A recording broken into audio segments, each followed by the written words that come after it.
We came here in 1944 not as conquerors, but as liberators for the people of France who were oppressed and under rule of the Nazi army. We came as France, and we continue to be France.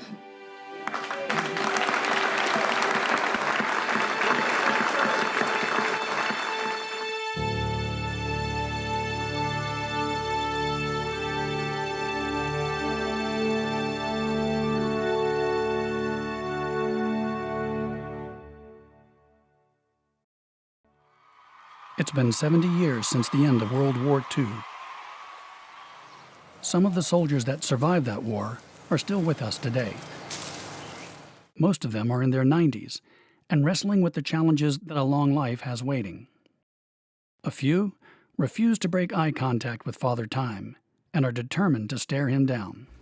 Well, my goal is to reach 100 years old and still be able to do 100 push-ups. For all those years since the war, they've gone about their lives, with most of us never knowing much, if anything, about what these men personally saw or experienced during the war. It's hard to picture these gentle, older men in life and death combat struggles under the severest of physical conditions. But for the former members of the 1st Special Service Force, an elite, highly trained, and highly conditioned group of soldiers, no unit was more successful or effective at terrifying and eliminating the enemy.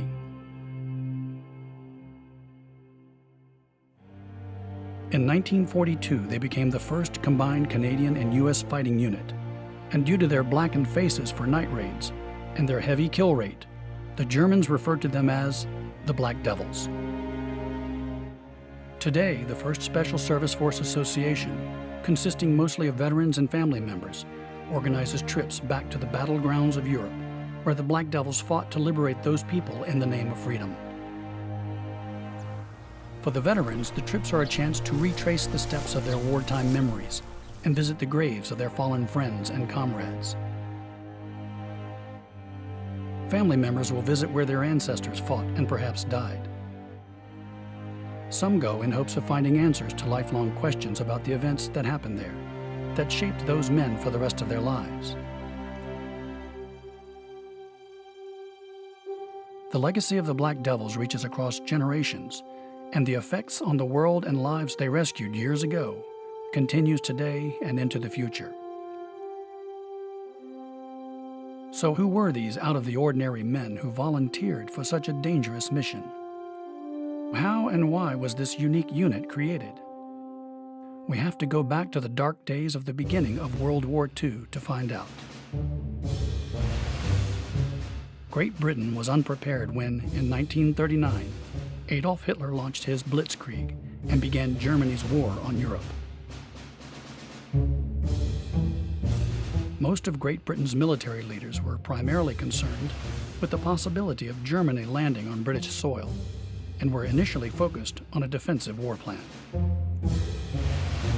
Prime Minister Winston Churchill, however, declared to the House of Commons on June 4, 1940, "We shall not be content with a defensive war.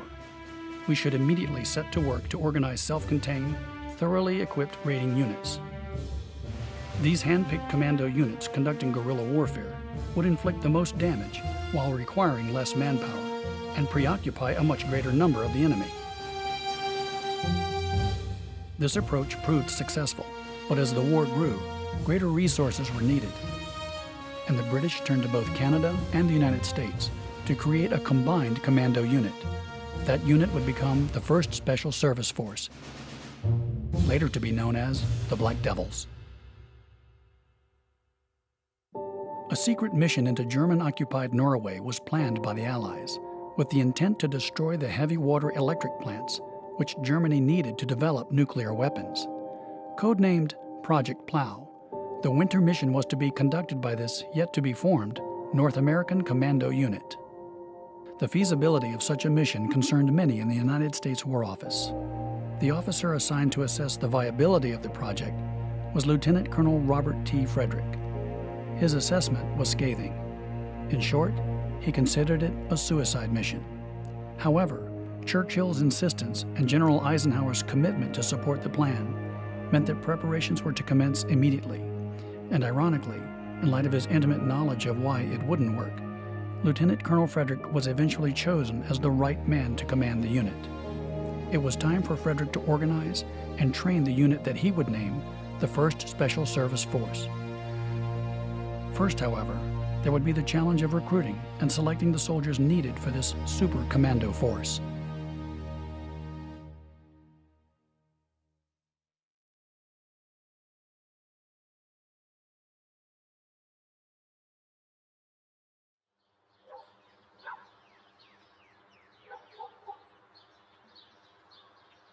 I joined the active army in 1940. I served with the infantry regiment till 1942.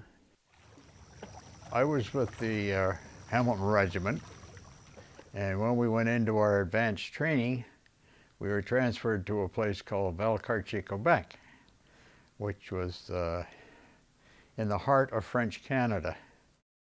I joined what was called the Army Air Corps, and I was stationed at Brooksfield, San Antonio. And eventually I completed the basic course of parachute packing. On the bulletin board appeared this message one day about joining the force and volunteering for the force. The selection guidance was to recruit tough, young, capable volunteers who were resilient, independent, aggressive, self-reliant, and could undertake hard physical conditions and endure harsh environments, and not only survive, but thrive. I think about 80% of the people in the regiment put their name down to get out of Valcartier. And unfortunately for them, they didn't make it. There was only 3 of us got out. June of 1942, I was called into the personnel office at the base.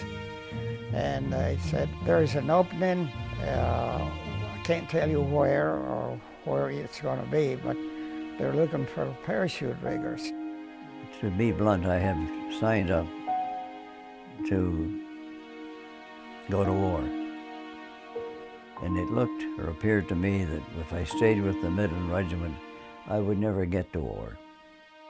And here was an opportunity to do what I wanted to do. So I volunteered for this special unit. And boy, I went to war.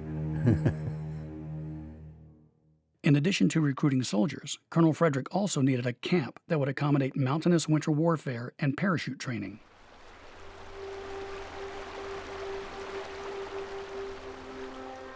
In a remote area of Montana, away from the public eye, Colonel Frederick found his training facility. He chose Fort William Henry Harrison near Helena, Montana. Lying in the shadow of the Continental Divide, the beauty of the natural surroundings has always attracted outdoorsmen. But in 1942, Colonel Frederick considered the rocky, mountainous terrain and cold winter climate ideal training conditions for the secret mission to Norway. Once the decision had been made, operations commenced to redesign Fort William Henry Harrison and begin bringing soldiers there for training. On a cold, burning train for 7 days and 8 nights, and boy, did we look great when we got off that train. The 1st Special Service Force troops were organized into regiments, battalions, companies, and platoons. Each soldier was identified by his name and the numbers of his company and regiment. We had to sleep in tents for about 2 or 3 months while the camp was being developed. Colonel Frederick insisted that Canadian and American soldiers be completely integrated in order to build the cohesiveness needed for this unique unit. So I got put into one tent. I walked down to it. There was one guy in there. Now, he was from San Jose. But we became good friends. We all went through the training. Well, little did we know what we were getting into.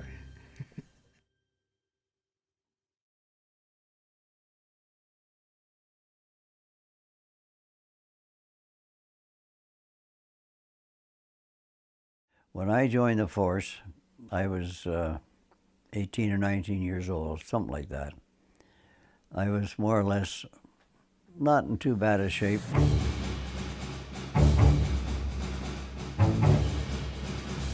Then my whole world changed. When they came to Helena with the accelerated schedule that they had to follow in order to prepare for their initial mission of jumping into Norway, physical conditioning was one of the key elements of that. The training was rough and tough and fast. One of the notable landmarks of Fort Harrison that the force will remember certainly is Muscle Mountain, and I'm not sure the forcemen speak kindly of it. You run up the one side and down the other, and all the things were put on there. And by the time you got through that, you knew you were into something. The features that almost each forceman will tell you that contributed highly to their survival was, one, the training, the extensive training they received, and second, but more importantly, was the conditioning.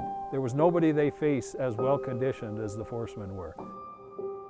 That sort of thing has a way of developing a comradeship that you don't get in normal life.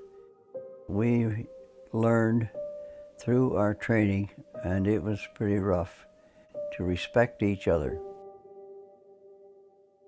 We're now standing on Marshall Field, the drop zone at Fort Harrison. So their airborne training was conducted right here.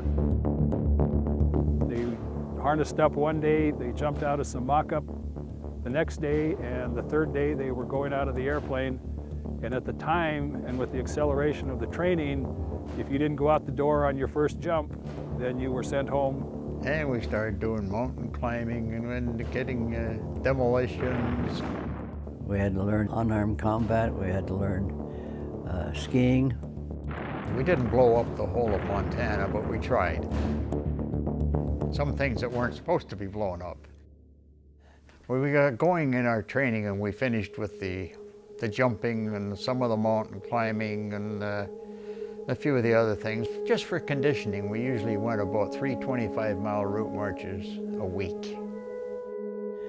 But in 6 months we had been viciously trained to do the job. By the time we had finished our training, it didn't matter whether you're Canadian or American. Everybody was working together, training together for the mission. In the midst of all this preparation, however, came unexpected news. All of a sudden discovered what we're training for was no longer going to be done. The enemy occupied Norway, and they would take it out on the people if something happened against their war effort. They figured there'd be too many reprisals if we went in to do what we were going to do. So that didn't happen. The mission to Norway was indeed scrapped, but the training and conditioning of the 1st Special Service Force would soon be put to use elsewhere in the war, on other equally, if not more, dangerous missions.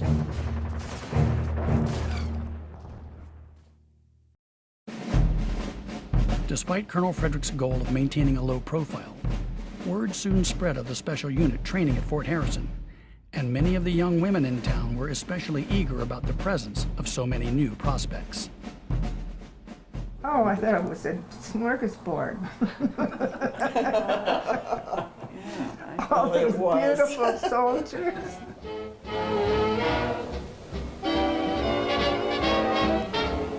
My mother and dad had a dance band, and I was one that sold the tickets.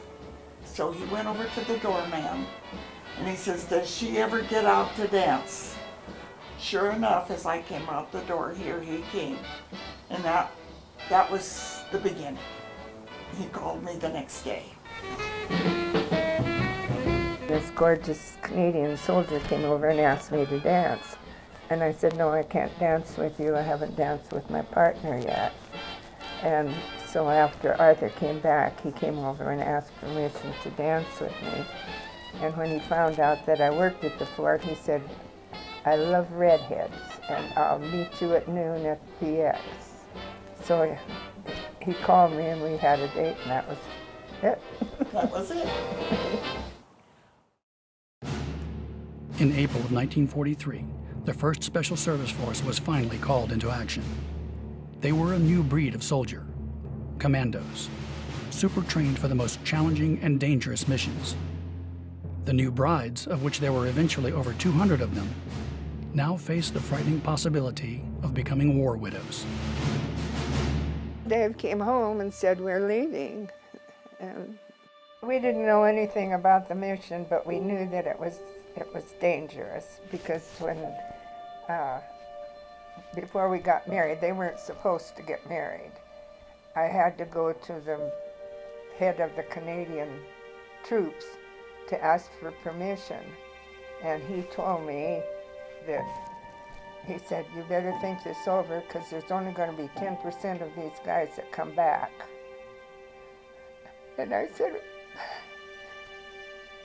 "I'll take my chances," he is.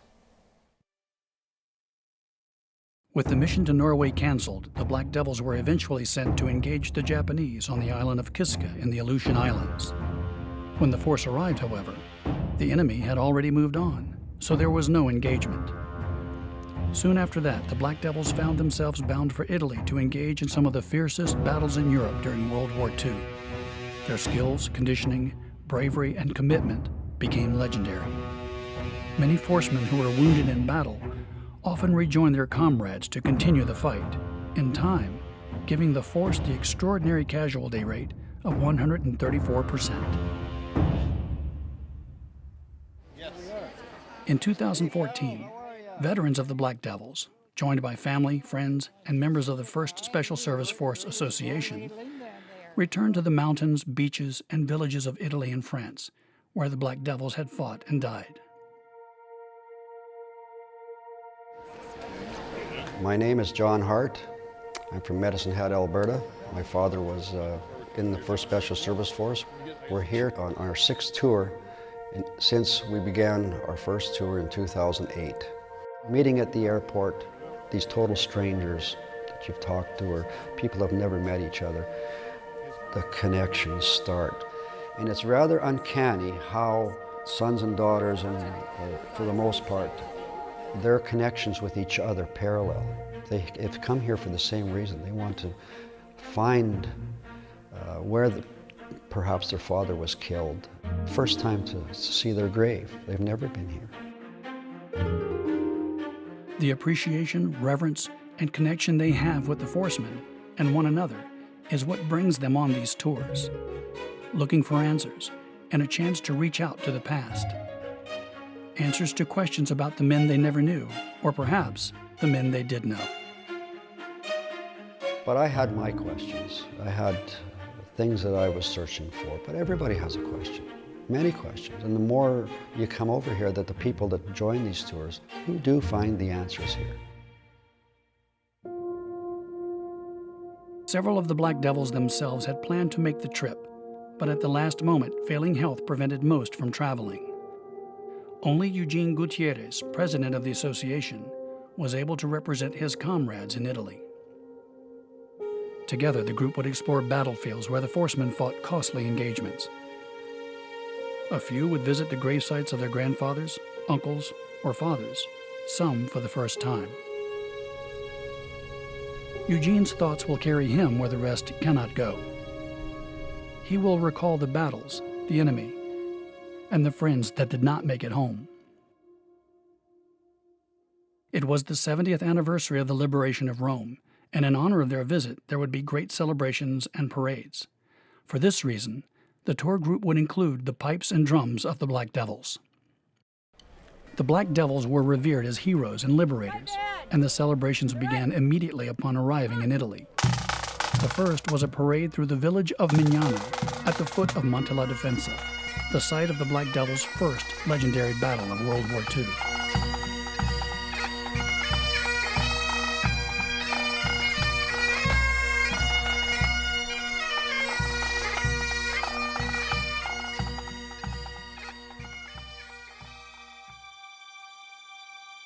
Parades and emotional outpouring from locals would be cheerful experiences for the Force family on this trip. Town after town would open their arms to the 1st Special Service Force Association. Tour organizers John Hart and Johnny Blasi knew, however, that the most significant moments for many of the members were waiting in fields, on beaches, in the cemeteries, and on the mountains.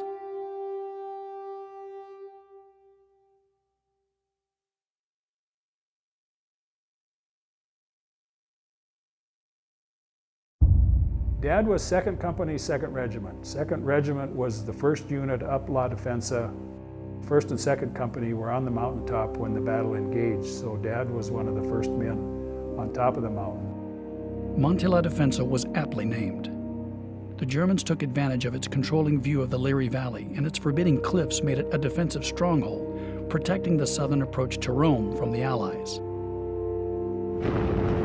Despite weeks of attacks, the Allies had found it impossible to remove the Germans. The training and conditioning of the 1st Special Service Force was about to change that. The battle for the summit of Monte La Defensa stands out as the crucible that proved the character, skill, and bravery of the force beyond question. The fighting was fierce, the conditions brutal, and many soldiers in the force perished there. On the night of December 1st, they marched through the snow and rain and reached this point by the morning of December 1st. I think anybody in their right mind welcomed the rain because in the pouring rain, their observation was poor. They spent the day of December 2nd just staying out of sight of the Germans because the Germans were all up on this high ground. We were right underneath the Germans. We were all set to go when it got dark. Air and artillery attacks began around 10 p.m. to pummel the enemy and distract their attention. 64,000 rounds of high explosives, white phosphorus, and smoke shells were used in the heaviest concentration of artillery fire during the entire Italian campaign. A 4-hour barrage, a creeping barrage up the mountain. The night of December 2nd, 4 scouts went up and set the ropes. We had some people who were mountain people and who knew what they were doing. They went up and laid ropes in. We climbed up those ropes. I had a rifle, ammunition for it, 45 automatic with ammunition for it, a bandolier around for the machine gun, and a jerry can of water. And just about dawn, we went over the top. At daybreak, the battle started. There's some different reflections of what actually started the battle. Partway up, the guy in front of me slipped and hit my helmet and knocked it off. And bang, bang, bang down the hill it went. Ed Thomas said that's what started it all, but I don't think so. I don't think so. There was fog, there was snow, there was rain. Several of the men said you couldn't see 10 feet in front of you. There's nothing but solid rock up there. You couldn't dig a foxhole if you wanted to. They had it all set up and they had everything set fine for them. They'd been up there for a long time. It's just when the mortars started coming in, you never hear the one that gets you. Well, it got my American friend Clyde and I guess it must have hit pretty close in because some of the guys said I got blown about 15 feet in the air. I came to, I was laying on a stretcher just off the top of the mountain, and it was sort of an indentation. And I was laying in there, and Ed Thomas, he jumped into the little foxhole that the Germans had built, and a couple of guys were in there, and he got sliced in the leg with a bayonet. And I came to a couple of times, but we got taken out of there and taken down to the evac station. Anyway, we got the mountains. Monte La Defensa was just the beginning of a bloody campaign known as the Winter Line. For the force, there would be more mountains, more fighting, and more casualties.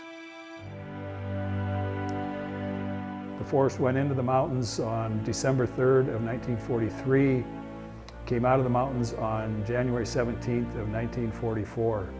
1,800 men, 3 regiments of 600 each, went into the mountains, and fewer than 500 were taken out of the mountains 6 weeks later.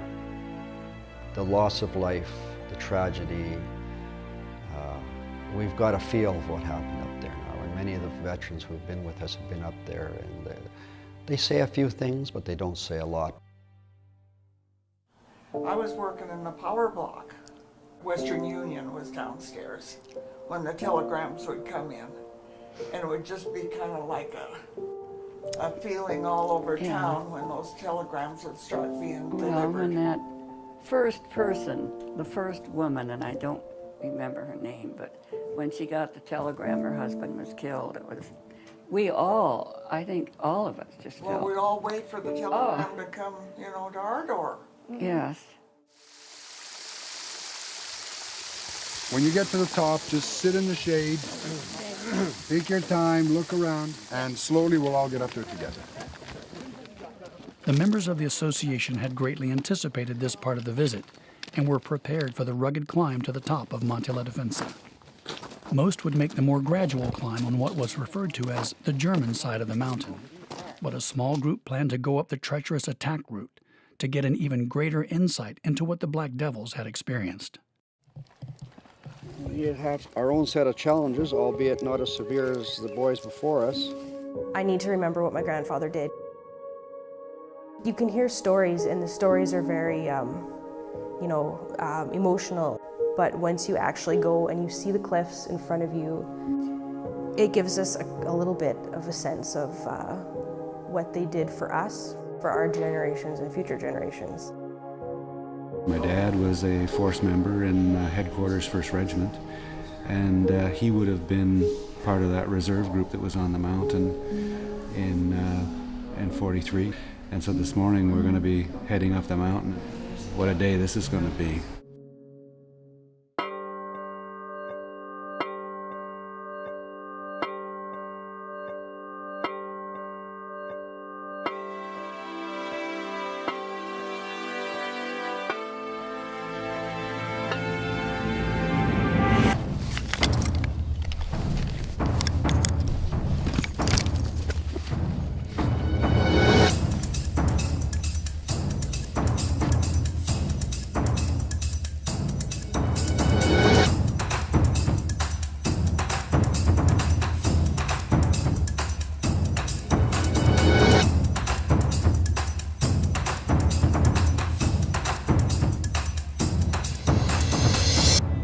I want to earn the right to play my pipes, the men of the 1st Special Service Force and their families. And this is nothing compared to what they did. To you, Dad.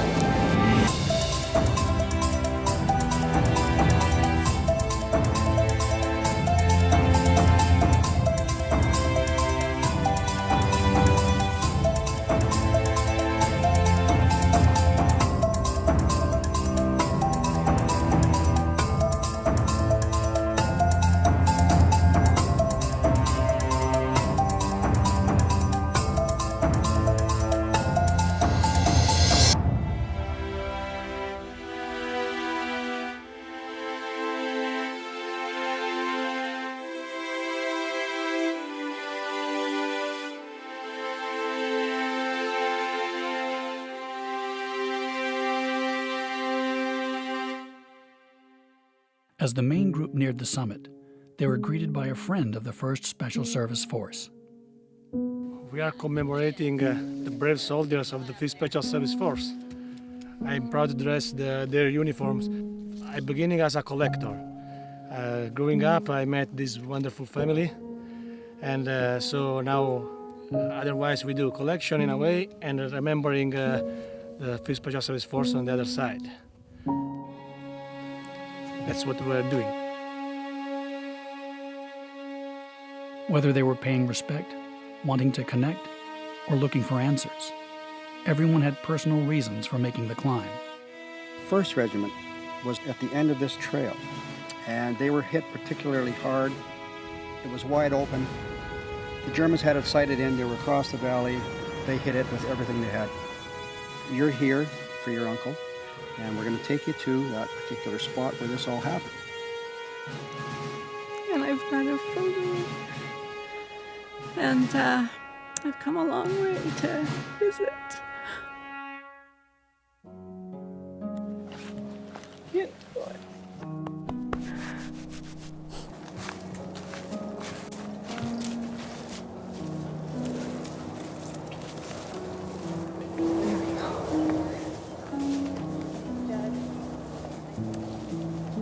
soon as I heard we were going to have the opportunity to climb La Defensa, I absolutely knew that was someplace that Evan needed to be. And he needed to be there for a couple of reasons. Evan was born with a condition called agenesis of the corpus callosum. So he hasn't been placed into any one particular syndrome. He has a variety of other anomalies as well at birth. And so that has left Evan, despite the fact that he's 24 years of age, he's developmentally probably around the age of a 9 or 10-month-old. So he requires full care, and he's unable to walk on his own as well. The Germans were defending a Nazi doctrine, and part of that doctrine had no place for Evan.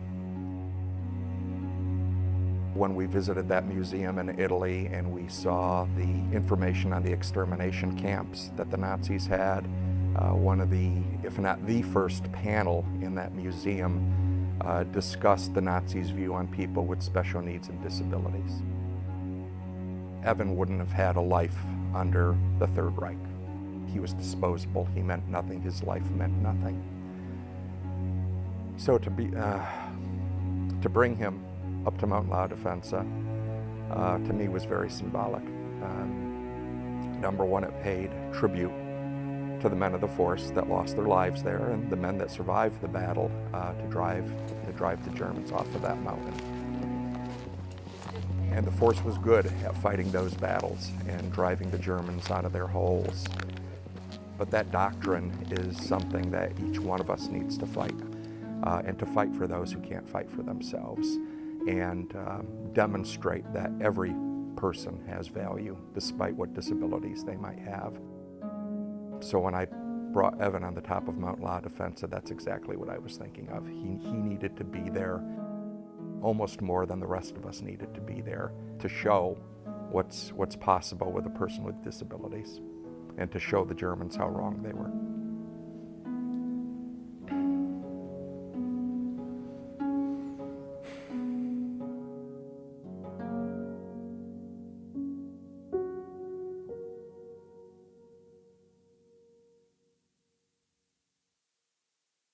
After the main group had made it to the top, some of the members, including 92-year-old Eugene Gutierrez, ventured below the cliff for a first-hand look. The scouts, the one that went to explore, went from that corner, climbing without ropes. And the route, the main route, was right down here in this galley, because all this area was completely hidden to the German view. That was a great work by the explorers. They found really a safe way. What is this now? Tell me again what this is. This is the top part of our American radio battery. And we just found that on the ground. Yes, just now. Well, it's still in good condition after 70 years. Because it's made by aluminum. You put that in your museum? I have one complete. Oh, you can bring it home as a memory if you want. Luciano Bucci is a renowned expert on the Black Devils, and he and his colleagues have been collecting relics from the mountain battlegrounds for years. Their extensive collection led to the creation of the Winterline Museum in the nearby town of Venafro, and is largely dedicated to the 1st Special Service Force. So there are relics all over. Yes, because this area was not easy to reach, so not many people came here after the war to collect. Artillery round. Who is calling the relic? Someone's. Oh, are they up? I guess that must have been John, you there? Bodies up top there. We're down here where the first scouts scaled the cliff. So you want us to meet you at the top now? We got one more dip to go through, and we're going to be heading straight up. Eugene says bring some rope.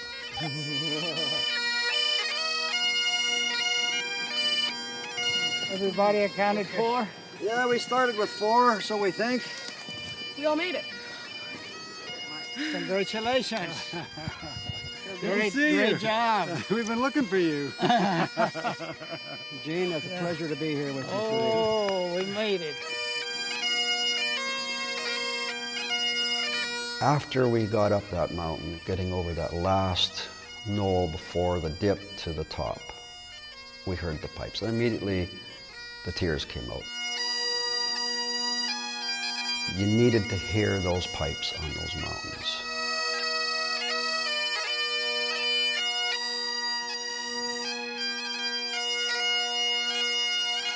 The legacy of the force could be seen and heard that day on the top of La Defensa.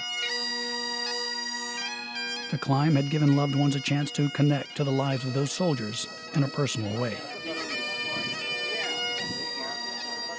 Some people were beginning to understand and find answers for the first time. To the forcemen, Americans and Canadians, who gave their lives to liberty and the pursuit of happiness for the citizens of USA, Canada, and Italy.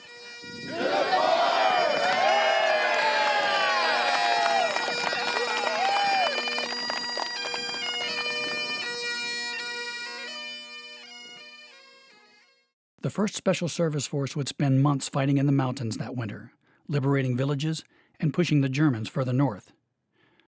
2 members of the Force family, Ann Perry Picken and Lynn Pierce Nymark, share a unique bond. Their fathers died in the same battle. The girls were very young and do not remember their dads. This visit would take both women to the battlefield where their dads died. And you've met for the first time.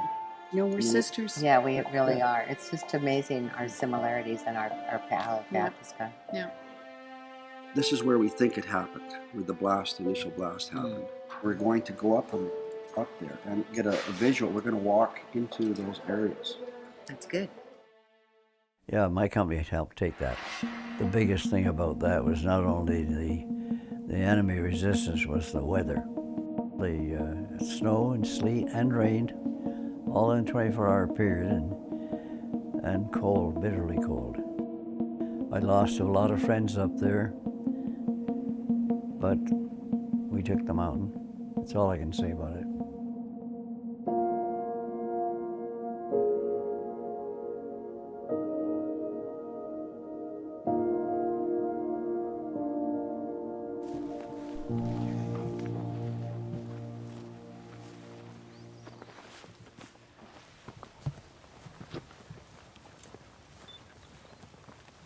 We lost many of our very brave soldiers here. American blood and Canadian blood has been spilled. And I hope that we will continue to honor them and to recognize their sacrifice that they made for each one of us here present. This is our heritage, any way you look at it. As an American, as a Canadian, as an Italian, for those who come from far away, for those of us who live here, this place is sacred because it teaches us what we should not have done. There must be another way. There must be a better way.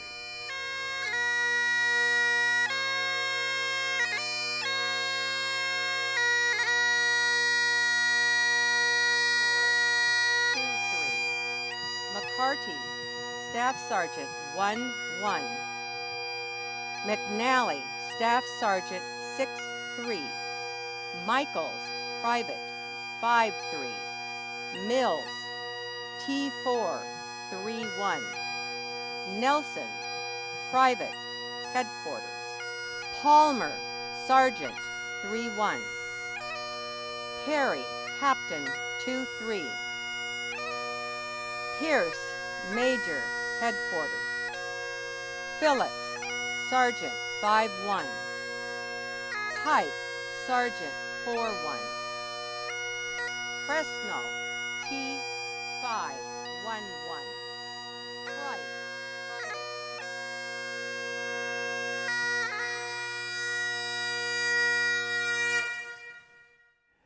By that time, the 1st Special Service Force was pretty badly beaten up. There were a lot of killed and wounded. But we had done the job that we'd been asked to do. We had taken a lot of fence on a few other mountains that the enemy had held and driven them off the mountain so that the way north towards Rome from Naples, Highway 6 and 7, essentially was more or less open to what it had been before the mountain attack.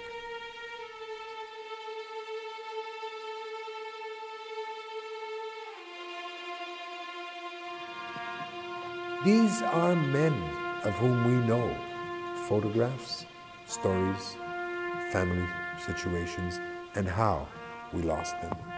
So we return to the men we know. Young Captain Perry gave his life for Canada and for democracy. But most of all, he gave me Ed. And he gave us our 3 children and our 6 grandchildren. So he's not been forgotten.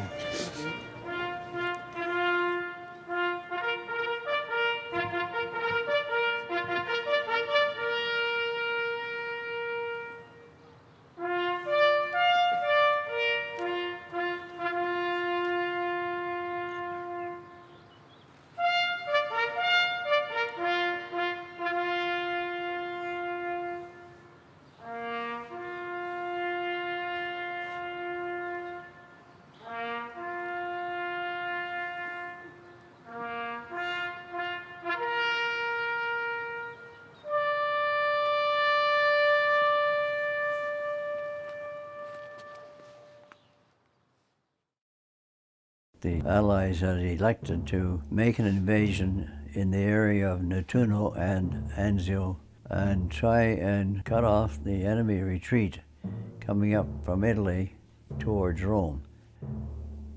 It didn't work. The enemy had several regiments up around Florence in Italy, which was north of Rome. They trapped the Allied force on the beachhead, and they couldn't fight their way out.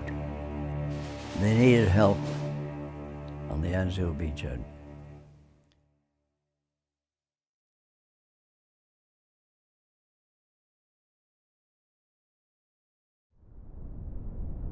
We stayed there for 99 days and we fought the Germans back. 99 days living on the ground is quite an experience. So we were very thinly spread throughout, yet we carried a big heavy load there. There was more action, I believe, in our quadrant or our area than the other divisions. Now, mind you, they did some damage. They had a lot of guns there, big guns. Then they had a big gun that was mounted on railroad, which they would bring it out, use it, and then they would put the big artillery piece back into a cave to protect it from airplane bombings. And that's where the name Anzio Annie come from. They would target the farmhouses because they knew that that's where we were taking cover during the day. And the company headquarters was located in a farmhouse, so they blew it up, knocked us out of it. I have been told I was one of the last people coming out, and I came out in a ball of fire and jumped out the window. That weapon is now in America, fully recovered, fully rebuilt, and it is huge. It's a railway cannon, and it was huge. Gave us a bad time.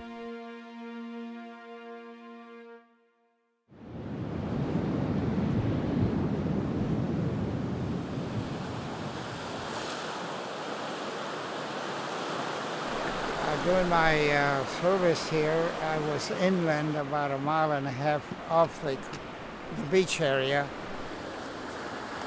The sector that we were responsible started along the edge of the water.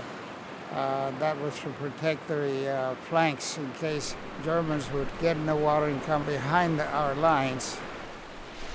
During the day, we would come off the front line area to get some sleep because we were on duty all night long. With blackened faces, it was their nighttime raids in Anzio that earned the 1st Special Service Force the nickname the Black Devils, given to them by the enemy. In the mountains, it had been primarily their conditioning that led to victory. At Anzio, in the dark, it was their stealth and lethal hand-to-hand killing ability that struck fear in the enemy. It was at Anzio where Colonel Frederick created stickers that said, in German, "The worst is yet to come," and the Black Devils would stick them on the helmets of their slain enemy, to be found the next morning by their comrades. Their tactics and kill rate were so effective that the Germans vastly overestimated their numbers and pulled back their lines, and Hitler ordered that none of the Allied commandos be captured, only killed. After 99 days, it was time for the breakout and final push to liberate Rome. The Anzio breakout began weeks of costly fighting with a stiff German resistance as the Black Devils moved toward Rome. Every village, barn, and intersection was guarded by machine guns and 88mm cannons. Made our way heading for Rome. We went through several villages which we captured or drove the enemy out of. Very important day today. Frosinone, which was liberated exactly 70 years ago, is celebrating the liberation. It's something that the town and the community has never forgot.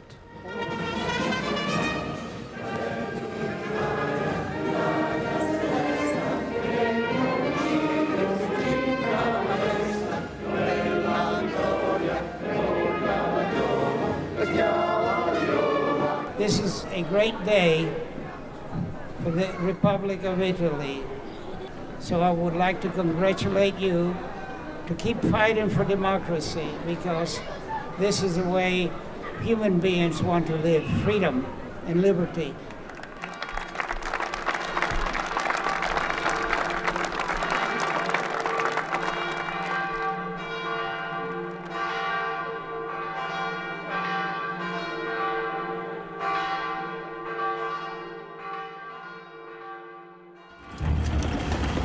When the Allies finally reached Rome on June 4, 1944, the 1st Special Service Force was given the assignment of capturing 7 bridges in the city to prevent their demolition by the withdrawing Germans, making them the first Allied unit to enter the Eternal City.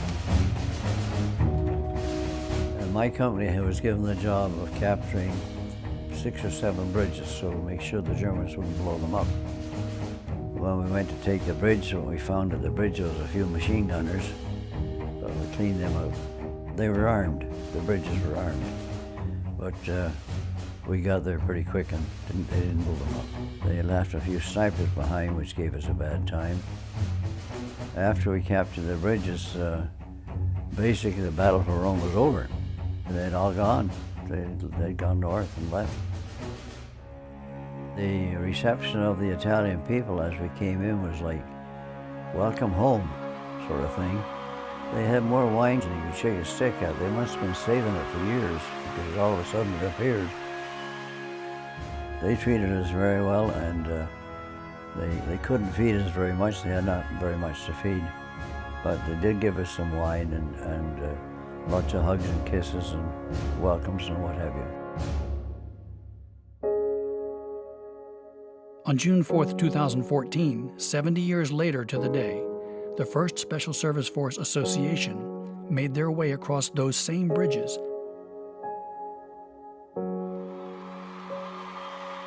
With the liberation of Rome came a break in the action for the Black Devils in Italy, and much needed R&R.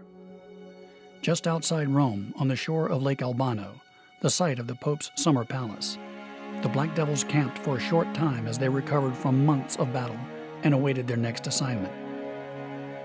Boy, what a place, huh? Wonderful lake. It was a real vacation spot, and we thought it was just the place for us. So we enjoyed it. And this is where we had a little bit of sadness. General Frederick was relieved of the 1st Special Service Force Command and given a bigger and better command. He was a very well-liked leader. The officers respected him, and he was very respectful of his troops. It was a sad day when we lost General Frederick, because he was one son of a gun of a leader. He was the most wounded general or officer that we had, I think, in World War II. He would not ask you to do anything that he wouldn't do himself. It was good to serve under a man like that. Let's put it that way.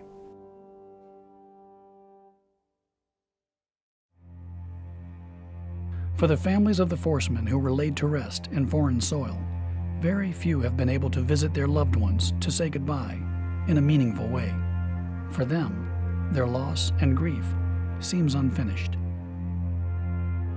Lynn Pierce Nymark never met her father, who fought and died in the mountains of Italy, and this was her first visit to his gravesite, to say hello and goodbye.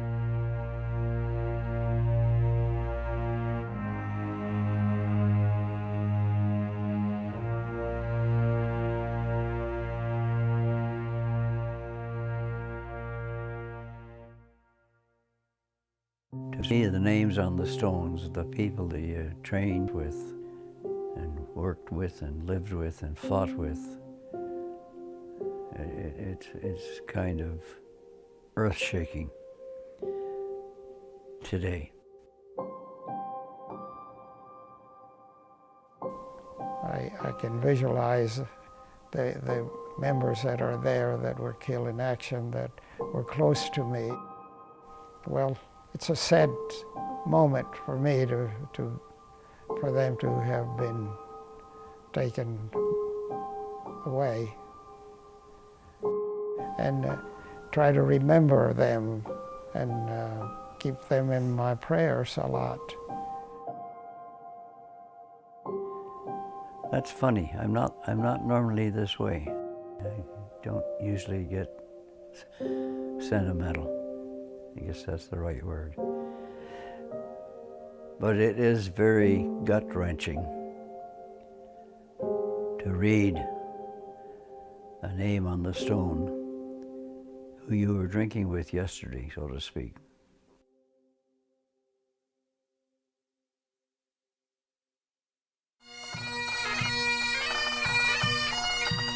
One aspect of being a combined U.S. and Canadian military unit that force members and families have found emotionally unresolved is that the two countries have separate cemeteries in Europe.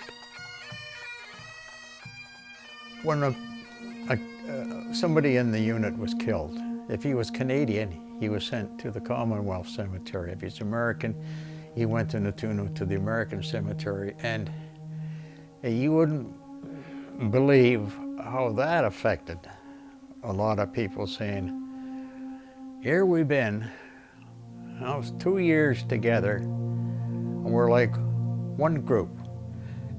Somebody said the band of brothers. Well, if you want them, there was a band of brothers. It kind of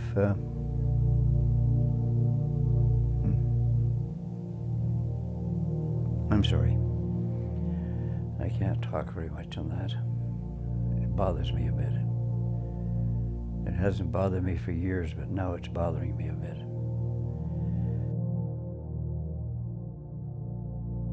In a way, it was kind of nice to see that your friend who had given his life for the country, whether it would be the United States or Canada, didn't matter. Here is a man who had volunteered to fight for his country and had lost his life, and at least his country has buried him properly. And that's important.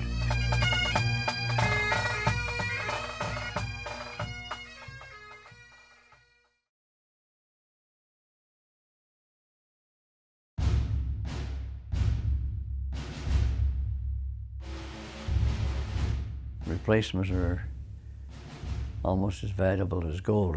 They were hard to get. They pulled us back down to southern Italy and back into the training.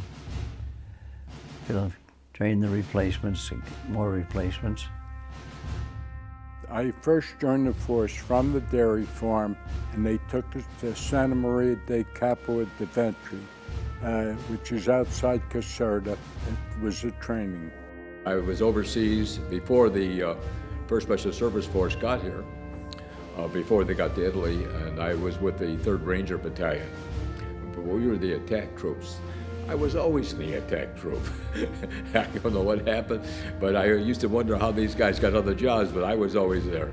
Well, I didn't know anything about the training that the force had in Helena. I know we had rigorous training at Santa Maria.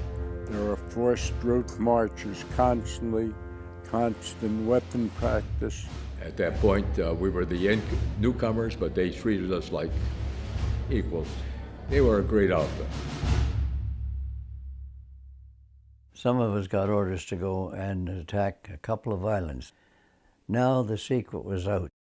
On the night of August 14th, the 1st Special Service Force was put ashore on the beaches of Port Cross and Levant to destroy enemy defenses on both islands. Simultaneously, French commandos landed north of these islands. The small beach is where the first reinforcements came. On the other side of the island, there's the landing beach, as well as we can see the first fort. And then when we made the invasion of southern France, we went on by rubber boat off destroyers. First ones in. The Navy weren't very kind. They didn't take us any closer than 1,000 yards to shore, so we had to paddle the rest of the way. We were very quiet, not to make any noise, for fear the Germans would be alerted. And they were completely caught by surprise. The force experienced casualties taking Port Crow as they began their assault on the Germans. Cy Mermelstein became a replacement in the 1st Special Service Force due to those casualties.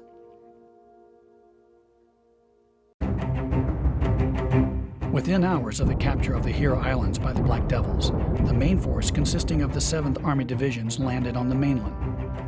The Devils joined them there and found themselves once again under the command of their original leader, Major General Robert Frederick, who at the age of 37 was the youngest divisional commander in Europe. It was the beginning of what became known as the Champagne Campaign. The Champagne Campaign was from Marseille all the way to Menton, including Monte Carlo and Nice and Grasse and all those towns in France. The tour group began their visit in France on June 6, 2014, the 70th anniversary of the landing at Normandy. Their escort that day was a group of World War II Army reenactors in vintage vehicles. They pay special tribute to the Black Devils by wearing their unit insignia, the spearhead. Memorials, celebrations, and buried artifacts lay ahead as the escort led the way into the mountains.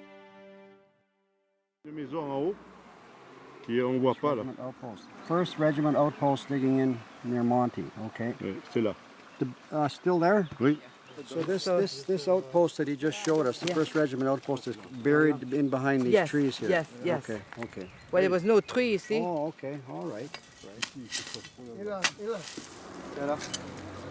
Okay. Anyway, here's some of the things they picked off here. Rations, cans of rations, maybe. Mm-hmm. Yeah, there's a lot of things buried in there.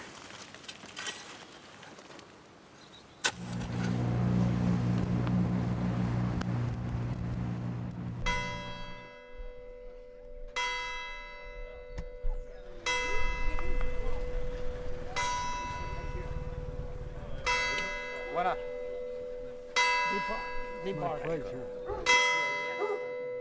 Jeunesse, pour venir de très loin, libérer nos patries, privées de leur liberté. It is with much emotion that we welcome today those who jeopardize their youth coming from so far away to liberate our countries deprived from any basic freedom. Merci.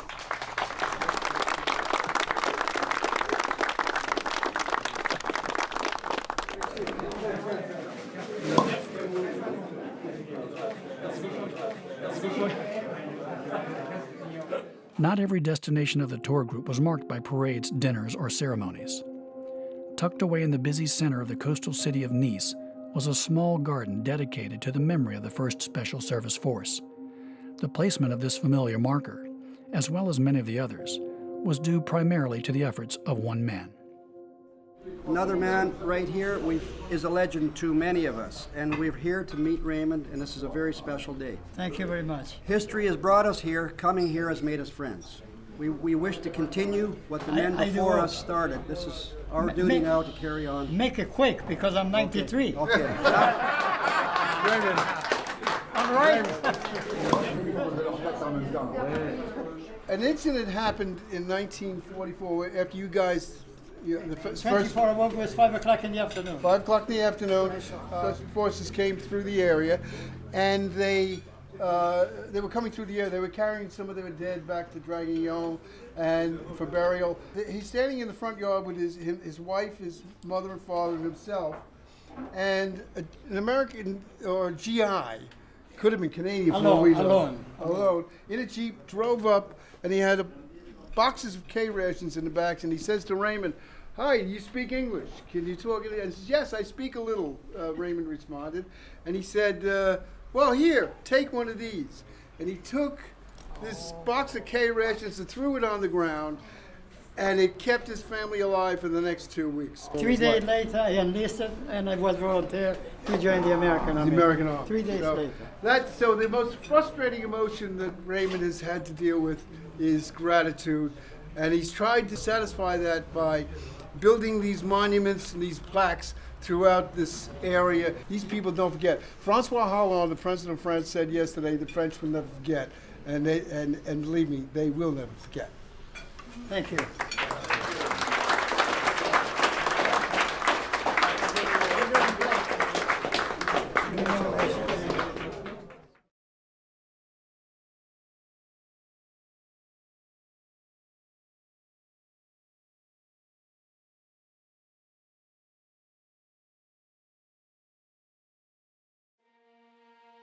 In my opinion, there is a bond that has been developed with the forcemen.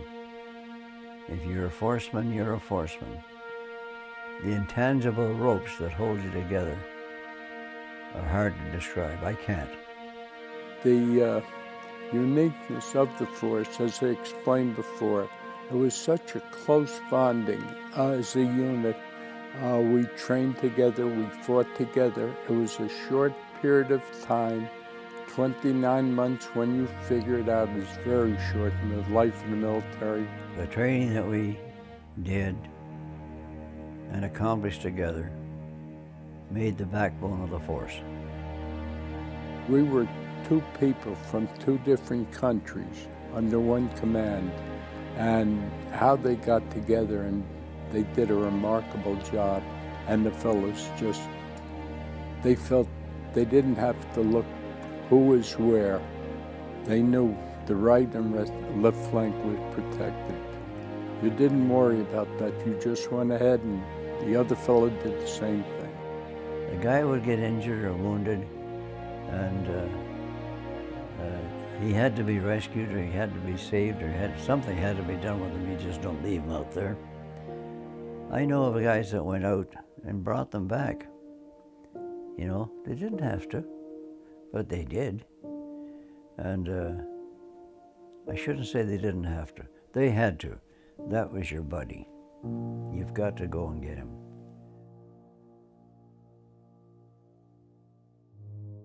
Middle of November, thereabouts, 1944, we entered the town, and we established our communication system right under the basement of the post office. We were there a few days, and then one of the days, two little girls came to visit what we were doing, and we had a picture taken. The mayor of the city of Pay sent a copy of this picture, and they were going to research, hoping that they can locate them. So I'm looking forward to see if we can meet again, and I have this picture that I want to show them.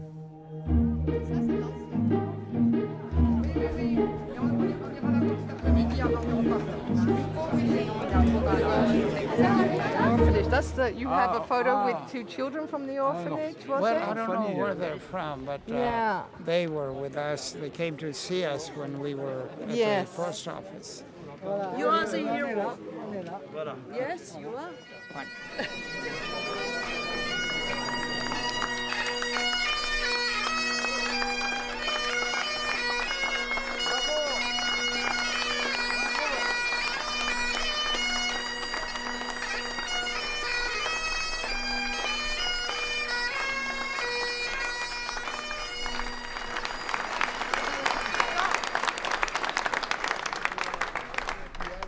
Alors aujourd'hui, nous sommes réunis ici, comme dans d'autres communes de France, pour commémorer le 70e anniversaire de notre libération du régime nazi. C'est donc avec une immense émotion que nous recevons aujourd'hui les vétérans et les descendants de la 1st Special Service Force.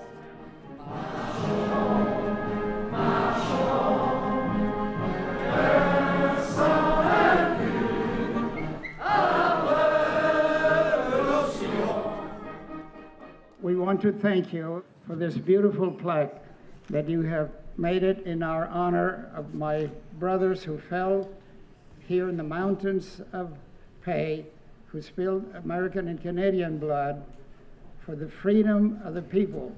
We came here in 1944 not as conquerors, but as liberators for the people of France who were oppressed and under rule of the Nazi army. We came as France, and we continue to be France. Thank you. Thank you very much. Thank you. The reception by the people of the town of Pay was indeed a hero's welcome for Cy and Eugene. The affection shown for the two veterans made it clear that the sacrifice of those soldiers 70 years ago was still very dear to the entire town, old and young alike. I say thank you for liberate Pay. You are an hero and our angel. And thank you so much. It was so emotional for us to see you. Thank you. Thank you.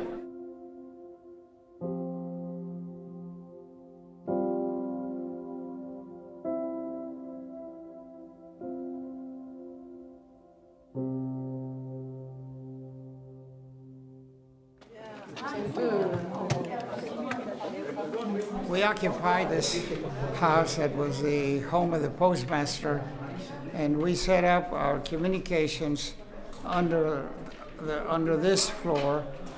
This is a very solid foundation, solid roof, so we made sure that we had good protection in case of any shelling in order to protect our communications with the different regiments.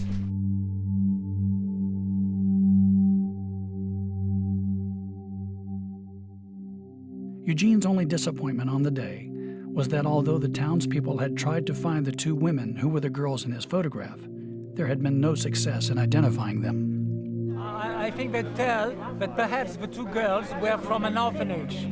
We have a friend who will be in charge, who will do research to know the identity of those two girls. But the men of the force knew the value of replacements. Je veux cette photo parce que quand ça me fera des souvenirs et quand il reviendra pour une autre truc pour ses 100 ans, je lui montrerai la photo et je lui dirai que c'est moi sur la photo. Comme ça, il se souvient de moi. Eventually, we were getting to the point where we were short of manpower, and a lot of us were getting hurt and had been hurt. And they pulled us back and relieved us. They took us back to the base camp, and they made the announcement they were going to break us up. And they did. December 5th, they brought us all back to Villanova Bay, and the force was disbanded. We were a well-trained unit. We had proven ourselves in battle. We knew we could do what we had to do, but they had no place for a small unit because they're talking about the Battle of a Bulge now and things like that. They wanted manpower. They wanted a lot of manpower, and little units weren't not much value. They assembled a unit on the plains, and they announced that the force was going to be disbanded.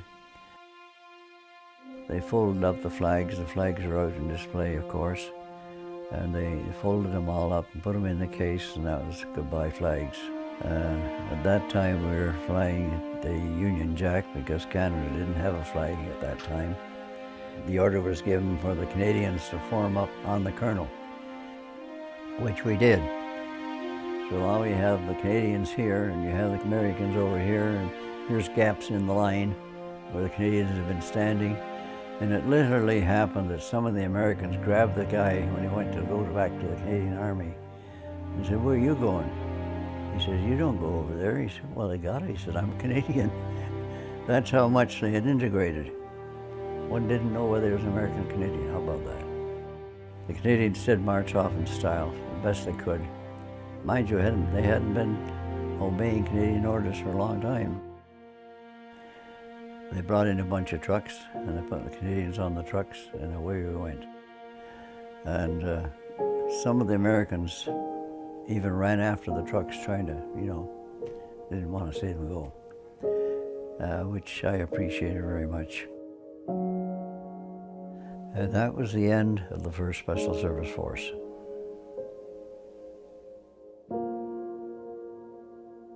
When they broke up, it was a very sad time. And we've all heard from many of the men who've relived that to us, what it must have been like to see your good buddies go. We followed them here. And here we are today in Villeneuve-Loubet, the last day of our tour.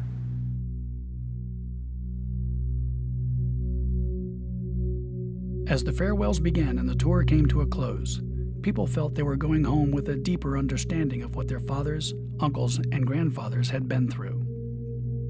The Force family had learned much and grown closer. Their travels had given them a better understanding of the price paid by the men of the Force. Family members also knew the ongoing price lasted well beyond the war. When he first got back, we went to another dance. My folks were playing for it. And somebody set off some firecrackers, and he fell to the floor. Yeah, he did. He immediately dropped to the floor. Yeah. He was a little embarrassed by it, but it was a reflex that he did automatically.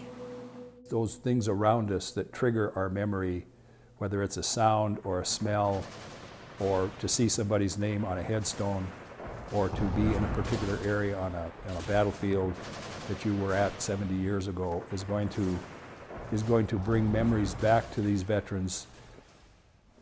Dave would wake up at night screaming and beating on me.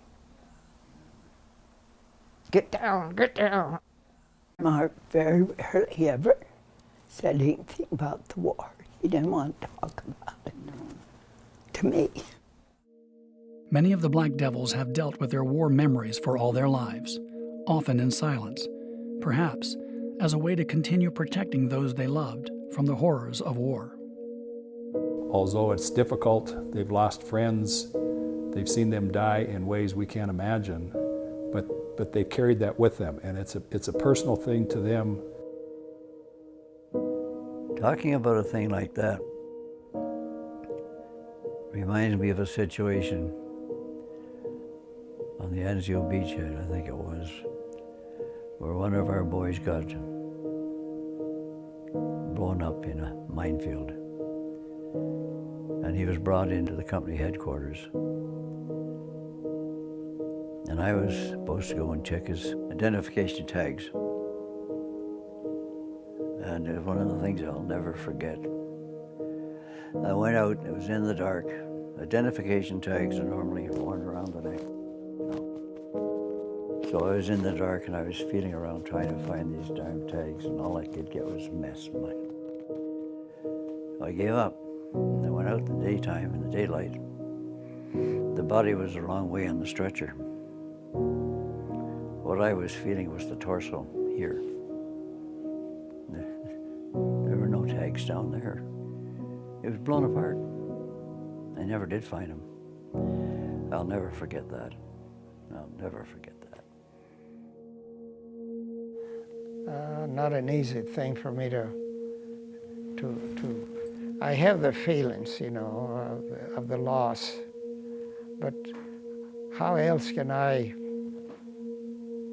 comfort myself in a situation like that?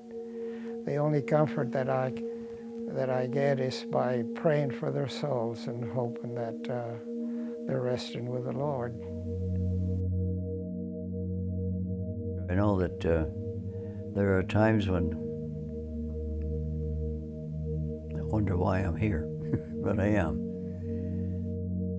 If you remember the scene in Saving Private Ryan when he was visiting the cemetery, the question he asked himself was he worthy of surviving? And I think for these men,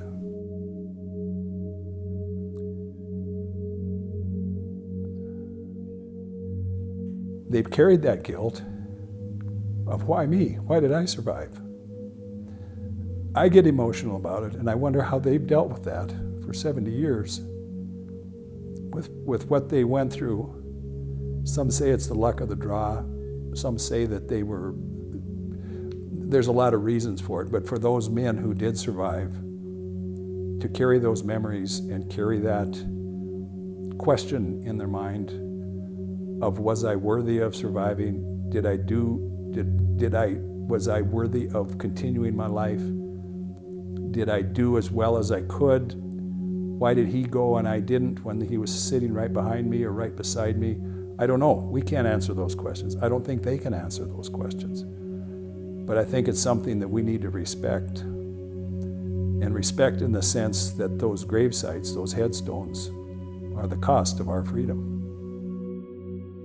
When we go up to these hills and we see what they were up against, what went on in their souls, when we can grasp just a bit by being in those places, we are opening an area of understanding which otherwise we could not have.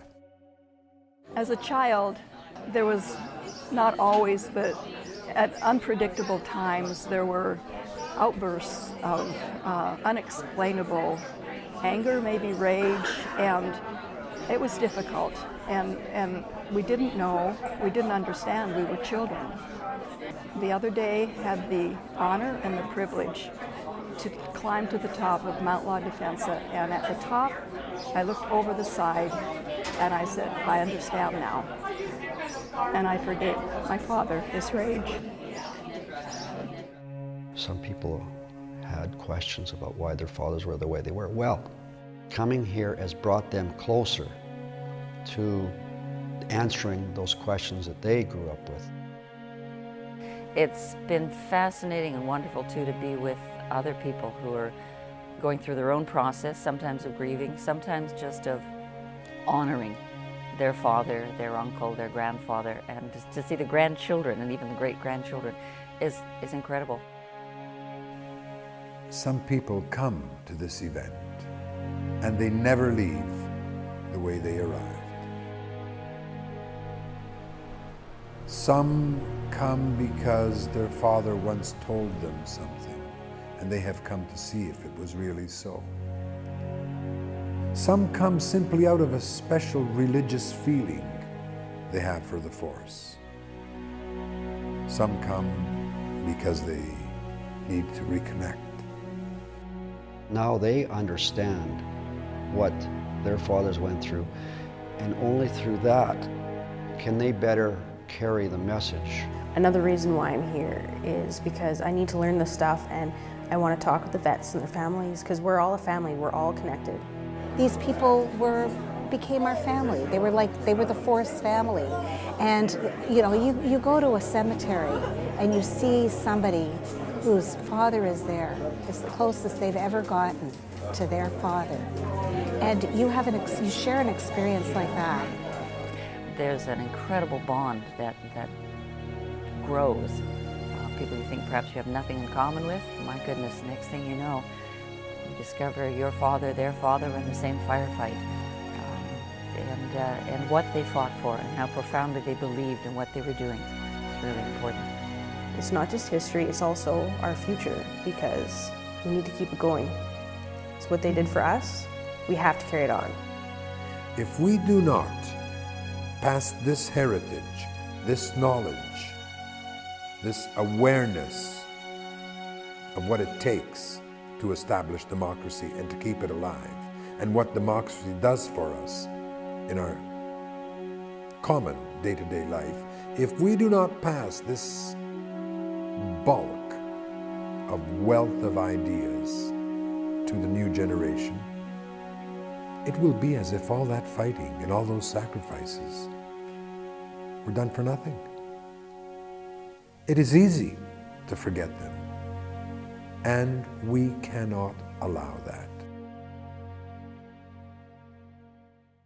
We are here today to pay tribute to the 1st Special Service Force and the veterans who served in this elite unit. We owe a debt of gratitude to many people who helped us make this day possible.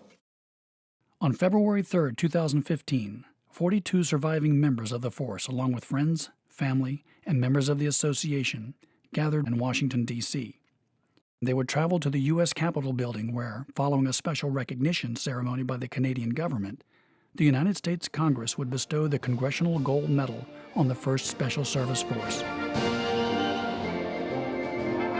The crowd in the U.S. Capitol that day was the largest anyone there could remember for such an event. The United States Army Band, Pershing's Own, performed Frederick's Black Devils, a march written for and dedicated to the force for this special occasion.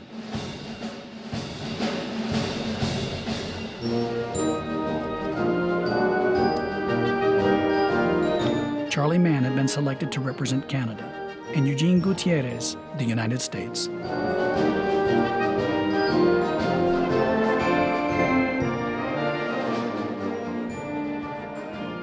Since the days of the Revolution, Congress has awarded gold medals to express the people's appreciation for distinguished achievements. Today, pursuant to House Resolution 324, we will present a gold medal in honor of the 1st Special Service Force. These men represent the finest of the finest. So, today we bestow on them our highest honor. Please join me now in welcoming these great men to our hall.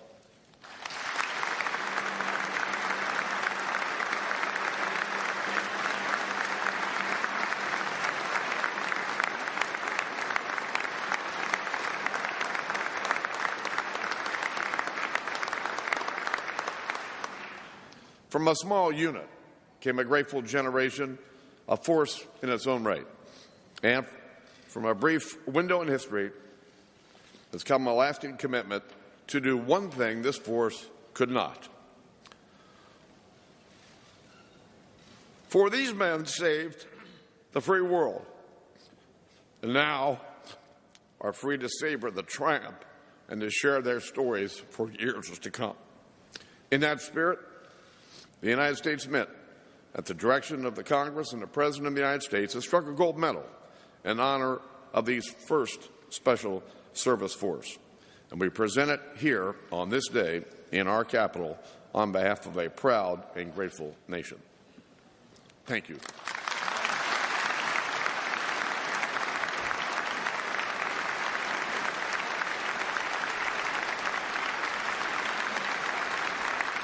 We will now do the presentation of the medal right here in front. Charlie. Coming.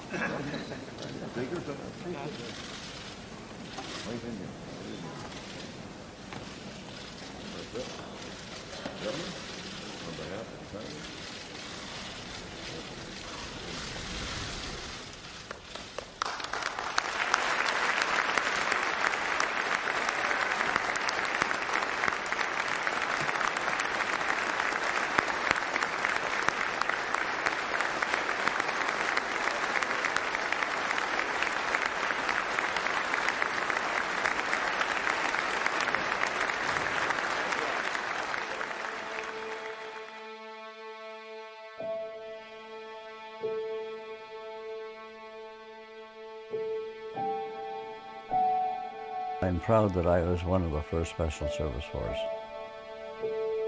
I'm proud that I have friends who are members of the force, and I'm proud that Some of those friends and I went through hell, and I'm proud that we did the job we were given to do.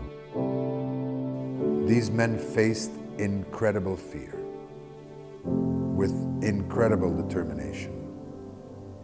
And that was only the beginning.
$100.